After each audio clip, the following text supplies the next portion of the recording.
Next, coming to the fault analysis. First, I'll just discuss like what analysis we do with the synchrophaser or the PMU data. So the first pilot project, it was installed way back in 2009 and 10, where we started with 4 synchrophasers, and now we have multiple, like in SR grid itself, we are having around 255 PMUs reporting to the control room. So the first, as I said in the beginning, this is the first-hand data what the operator has. So this is a 25 samples per second or 40 millisecond data what gets streamed into the control center, and we have been using this for analyzing grid events, also for monitoring oscillation and other dynamic events happening in the grid. So I'll be just discussing on this. So as told earlier, we use the analog, that is analog data, voltage and currents, and the digital data, like the circuit breakers, stators, and protection relays, whatever have been wired.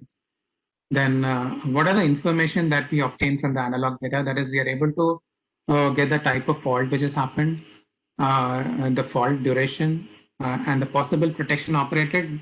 We should have basic idea of protection to judge this, like what is the possible protection operated. Then we are able to see the auto reclose of transmission lines, then high resistance fault we are able to detect. Then information obtained from the digital data, that is the sequence of events. Then the protection operation status, like which relay has operated. So I have just put up the signatures what we get and what we understand by these signatures of this PMU, which we have collected. And these are important signatures. We get some kind of information from this. So whenever the operator sees this kind of a signature, he is immediately able to tell what has happened. So in this particular case, we are seeing a fault in the B phase, right? So I have taken this particular thing to show one distinct thing. What we see is that there is a dip in the B phase voltage, and after some time there is a this gets flattened and then it is coming up. So obviously when it has come here, the fault has got cleared. The fault got cleared, and if we see the time from here to here, it is around 520 milliseconds. So with basic protection knowledge, we can tell possibly the zone 2 protection of your line has acted.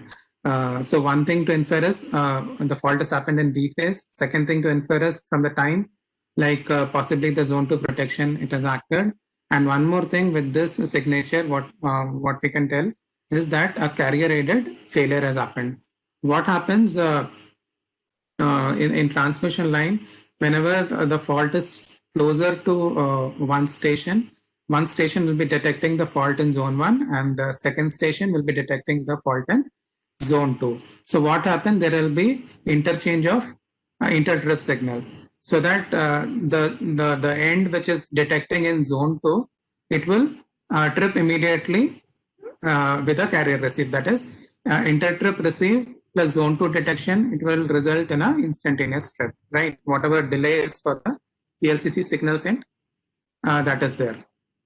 So in this particular case, what happened? This carrier aided fail has happened. What is happening? There is a sharp dip in this particular case. So what happens? Whenever the fault initially is happening, both the ends are feeding into the fault. So one end is sensing in zone 1, so it will give an instantaneous trip, right? So the fault feed from one end has stopped, but the other end is feeding, which is the relay sensing a zone 2 this thing fault, and it is continuing to feed into the fault. It has not received the carrier. Let us say some PLCC issue has happened. So one of the ends has not sent the PLCC carrier signal. This particular, the station B, which is detecting the fault in zone 2, it is continuously, it is only feeding the fault. So initially, when two stations are feeding the fault, the dip is more. When one station is only feeding the fault, there is a the fault voltage is recovered because the current fed into the fault is less, right? And this particular station is feeding for the remaining time. And after zone 2 time, this gets cleared. So whenever we get this kind of a signature, we immediately tell like there was a carrier rated fail. And we have validated with the DI and it was correct also. So this particular signature denotes a zone 2 operation with a carrier rated fail.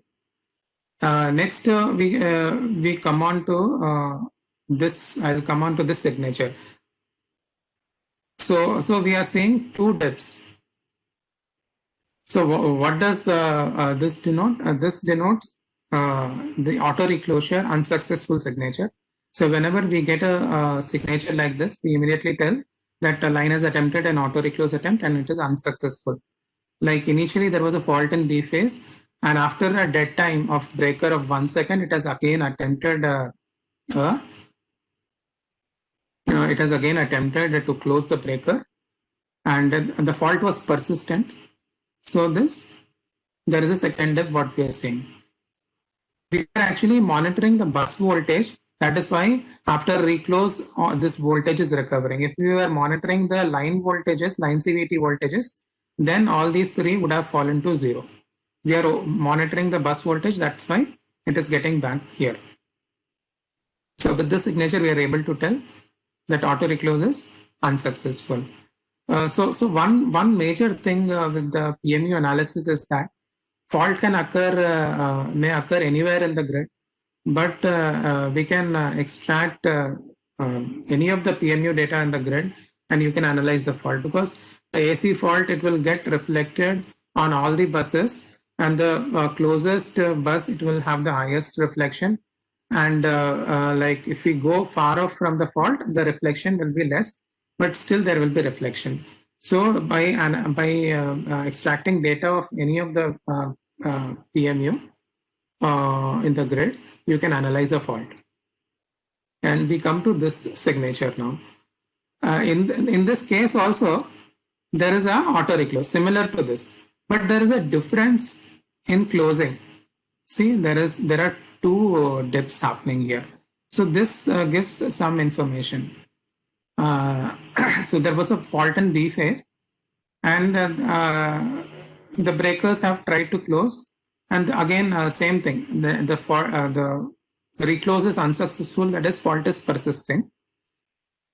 But the reason for these two dips is like both ends, say station end A and station end B of the line, they reclosed at different times. They don't have any coordination for auto reclosing. So each breaker, each end will try after a dead time of 1 second. So if there is a slight, like if one breaker has a dead time set, the timer set at 1.2 seconds and one is at 1 second. So both will try at, one will try auto reclose attempt at 1 second, and the second breaker will try at 1.2 seconds. So whenever there is a difference in CB dead time, this kind of a signature is obtained. So whenever we get double depth signature when auto reclose attempt is made, we immediately come to know that there is a difference in the CB dead time what has been set. So, and now we come to this particular signature. Usually, we normally know that the fault clearing time and grid as per IEGC is around 100 millisecond per in a 400 kV and above grid, right? But in this particular case, we see the fault clearing time as 1 second. That is, it has almost taken 1020 millisecond for the fault to get cleared. So the fault got cleared after a very long time. So in this particular case, wherever we see a fault getting cleared in a delayed fashion, it was mostly more than 1 second. It was mostly the transformers which were feeding onto the fault. The transformers, backup earth fault and backup overcurrent, they have a IDMT characteristics, and it depends on the fault current level. It will trip and time it takes to trip, and based on the IDMT curve, it will trip. So delayed clearance above 1 second, many a times we have seen the ICT's backup protection clearing the faults. So all these trippings where there has been so much delayed clearance, all these require proper analysis and why the primary protection is not operated. Then this is a case of subsequent SLG faults. Initially, if we see, there was a fault in Y phase, then followed by a fault in R phase. So, so these are subsequent SLG faults. So in all these cases, there should not be an auto reclose attempt, and there should be a three-phase strip given to the circuit breaker. And this is a case of a high resistance fault happening in a transmission line. We can see the distortion has started somewhere here and it is continuing for nearly 5 seconds. And finally, this fault, evolving fault, has finally got converted into a solid fault somewhere here. And finally, the fault is getting cleared. And this is one typical signature actually of a high resistance fault in a gas insulated substation. That is a very slowly developing arc fault inside the gas chamber in the gas insulated substation, and it nearly took 21 seconds for the fault to get cleared. So this was a slowly developing fault. We have seen similar signatures in other GIS in southern region. And this signature we got during filter tripping in HVDC in southern region. So we get a sawtooth type of a signature in the voltage whenever the filter banks are being taken out. And on this one, this signature we observed during HVDC fault recovery or restart. Similar to auto reclose, we have a HVDC fault recovery. That is, whenever there is a line fault, it will try to restart 2 to 3 times, and after which it goes to a block mode. So these are a couple of signatures which we have collected over the years, and now we are able to tell immediately whenever the signature comes, like what was the issue behind the fault actually. Then we come on to the case study part. Like I have taken 2 case studies. We had used the synchrophasor data for the analysis of these faults. So first one, this is a very classical tripping which happened in the grid, southern regional grid. And like we used the synchrophasor data, whatever was available at that time for analyzing this event. And there was multiple tripping. Initially, we couldn't understand what happened. Like 15 number 400 kV transmission lines tripped, then 10 ICTs tripped, and 2 generating unit got tripped. So I have just put as an animation like what happened. Like few lines tripped on directional earth fault, few ICTs again backup earth fault operated, 2 of the units negative sequence and GT earth fault protection. Then few lines tripped on over voltage. Again, backup earth fault. And then again, backup earth. Many ICTs tripped into backup earth fault protection. And few lines tripped into over voltage. And again, at Hyderabad, we saw over voltage tripping. And that here also lines tripped on over voltage. So I have shown the sequence. So initially what happened, this Hyderabad bus got de-energized. Then this Resalem bus, there was no generation there. This Resalem bus got de-energized, all the connected lines tripped. And this Kurnool also got de-energized, all the connected elements got tripped. So it was suspected one of these stations, they were it was having the fault. And one more challenge during analyzing such a event is like these stations actually belong to different utilities.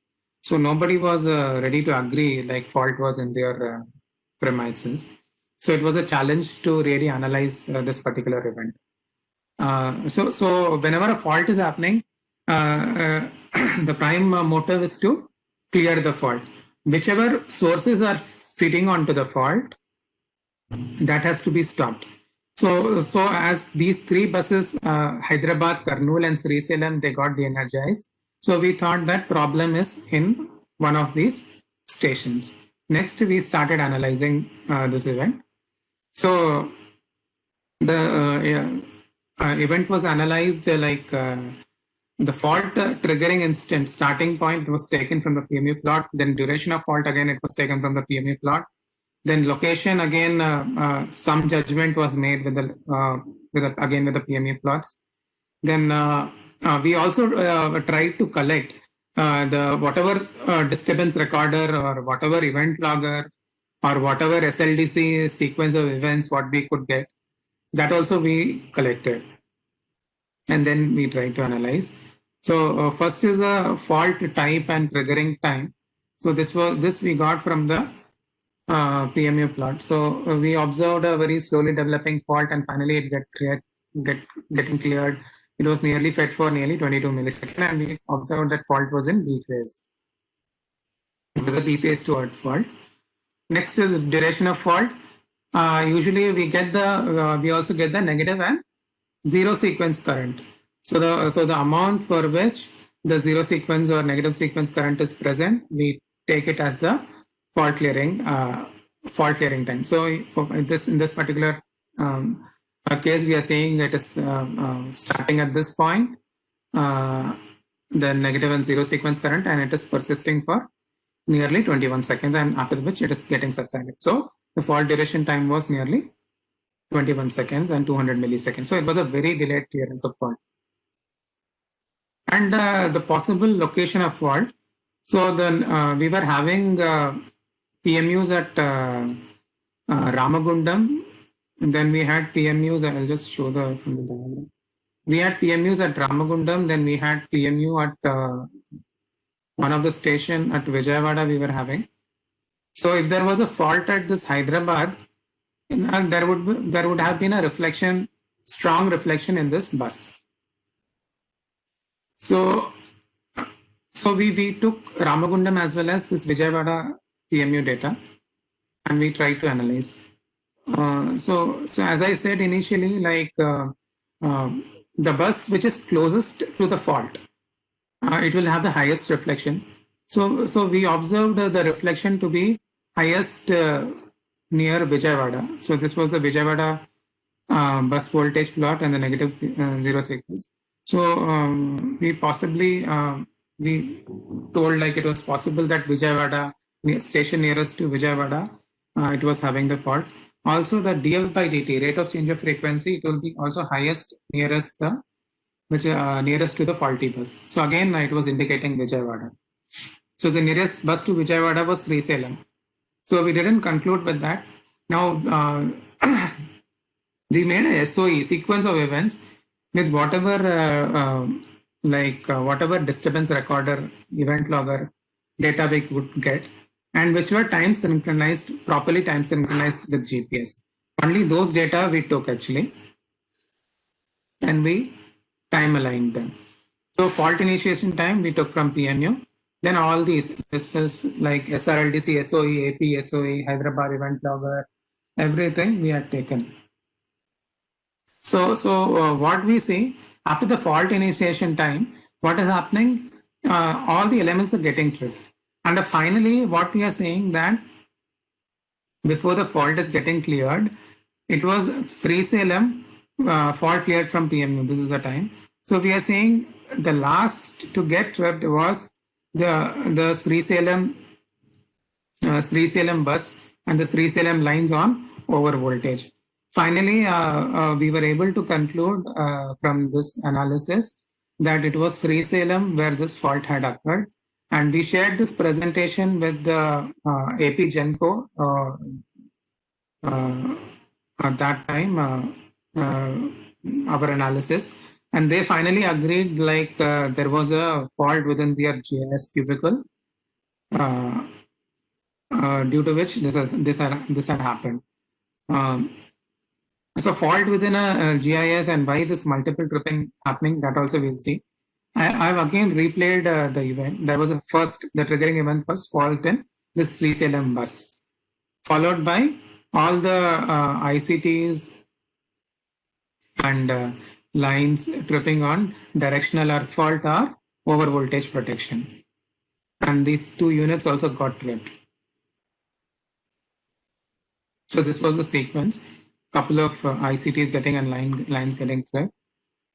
Once the ICTs got tripped at Hyderabad, load loss, there was a over voltage which happened in this bus. And this led to tripping of lines on over voltage. So and finally the lines tripped due to over voltage at 3CLM and the fault got cleared. So we'll just see the reason, like what should have been the sequence of operation of protection in this particular case. In this particular case, we observe a fault within the GIS cubicle. There was a high resistance fault at the 3CLM bus. So what should have happened? Either your busbar protection should have picked up that fault, or what protection should have picked? The line. What happens when there is a challenge with your distance protection for detecting a high resistance fault? Whenever there is a high resistance fault, if it is beyond your zone 3 reach, your distance protection is not going to pick up those faults. So for that purpose, it was envisaged, and the directional earth fault protection, which is very sensitive, which can even sense say 200 amps on your primary side or 0.2 amps on your secondary side.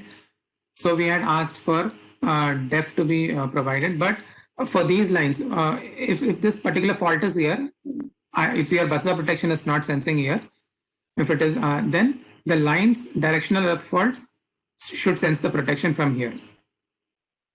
However, this directional earth fault was not provided for the lines connected to VTPS. This is a AP Genco station, and directional earth fault was not enabled. Similar with Kurnool. So these are the outgoing lines, and even at Mamidapalli, this is also a AP Transco station. So all these lines, they were in these lines that directional earth distance protection did not sense the fault due to high resistance, very high resistance fault. So directional earth fault was not enabled at these stations. So what happened? The remote end, these faults were being sensed. The backup overcurrent, the backup earth fault was enabled for your transformers.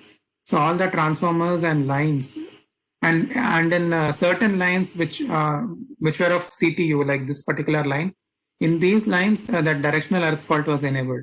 So what happened, as the fault was not cleared from this end, the fault started getting cleared from remote end, and these ICTs got tripped, in which backup earth fault protection was enabled. So this led to that multiple tripping. And once these ICTs got tripped, there was over voltage and lines tripped. So finally, how the fault got cleared? It was the over voltage protection which came to rescue. This 3CLM bus is usually a over voltage prone area. So when all these lines started tripping, this generation was not there. There was a over voltage which happened here, and all the lines connected to 3CLM, it got tripped on over voltage protection, and finally this particular station got isolated. So in this particular event, we were able to pinpoint like issue was with 3CLM, and the remedial actions which were given was like to enable the directional earth fault in these lines which are connected to 3CLM, and we also asked them to put up a sensitive setting for the busbar protection, so that such high resistance fault with very low current are detected and cleared. And this particular event got repeated. There was one more fault after 1 month, which happened, similar high resistance fault. During that time, we were able to isolate only this particular station because of the changes what we had done. And all these trippings which happened, it never reoccurred actually with this particular analysis and remedial actions. And also this generator transformer tripping that was on the IDMT protection, the generator NGT protection. So that was also reviewed and it was rectified actually. And the negative sequence operation at the Vijayawada TPS, 1 unit got tripped. That was also reviewed and the settings were changed. Next, we come on to the next case study. This particular event happened in one of the grid station in southern region. The triggering event was a fault in a transmission line. That is this Nellore bus to Nunna bus. There was a fault in one of the line. And what happened? There was an auto reclose attempt in this. There was single line to ground fault. And along with this, two short lines which are at the back end, they also got tripped. So in this particular event, we used the analog as well as sequence of event, that is the circuit breaker SOE also, it is mapped in the PMU SOE. So we used for the analysis. So we see a YN fault happening. These are, in this particular case, like we were fortunate, like both the ends were having PMU data. So we were able to get the synchrophasor data of this end and this end. And so this is end 1 and this is end 2. That is Nellore PG end is this, and this is Nunna PGM. So we see a fault happening here in the Y phase, and after some time, this particular voltage gets reduced to 0. This is what we observed in Nellore PG end. And sorry, this is the Nunna PGN. I'm sorry, this is the Nunna PGN thing what we have. This is this end. And Nellore PGN plot is given over here. So initially we see a, and this is the current plot what I have taken. So initially there was a fault and this fault got cleared. And after 1 second, there was an auto reclose attempt. So auto reclose attempt, if it happened, if even there was a continuous fault, this particular thing should have come down immediately like the first one. But in this particular case, we see a delayed clearance of fault. That is, it is for a longer time.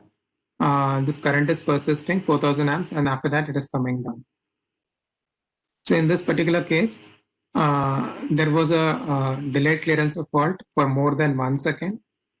So this delayed clearance of fault led to tripping of this these short lines in zone 3 time. And in this particular case, what I want to stress is, like we were very clearly able to pinpoint the breaker which had the fault. Usually in a 400 kV grid station, we have a 1.5 breaker scheme. So there will be a main and tie breaker. So this is the sequence of events obtained from the synchrophasor SOE. So what we observed, there was an auto reclose attempt. Both the breakers, that is the main and the tie breakers, they closed, and finally and they open. But again, we see a between status for this 1052 main breaker for this end, and after some time, again we see this 1052 getting open. So with this, we suspected this breaker number 1052 causing the problem for the delayed clearance, and later it was confirmed by the particular utility, yes, there was a problem, and this particular breaker got continuous close command due to some newly installed CST device, which led to this continuous closing of the breaker, and finally it got tripped after some time automatically. So this SOE gives a very clear picture by analyzing your analog data along with your synchrophasor data, which is very accurately time synchronized. Even we are able to pinpoint very correctly like in which breaker this particular problem has happened. So we have to give importance to the sequence of events what we are getting from the PMU as well. So these are two case studies what I have taken for understanding. Like there are many other case studies like many a time there is a overreach and we were able to detect. So these two case studies I have put up here for explanation using PMU.